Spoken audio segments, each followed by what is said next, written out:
Доброго ранку, ми з України.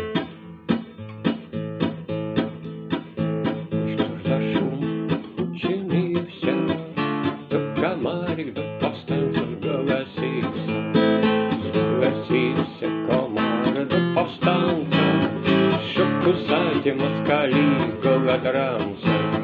Щоб кусати москалі ще не моту, щоб пригнати з України ту голоду.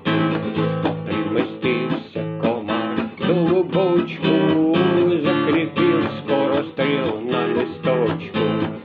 Та зірвався нараз шура-дура, воно того комарика з дуба здула. А наш комар на помості поламав москаля ребра кості.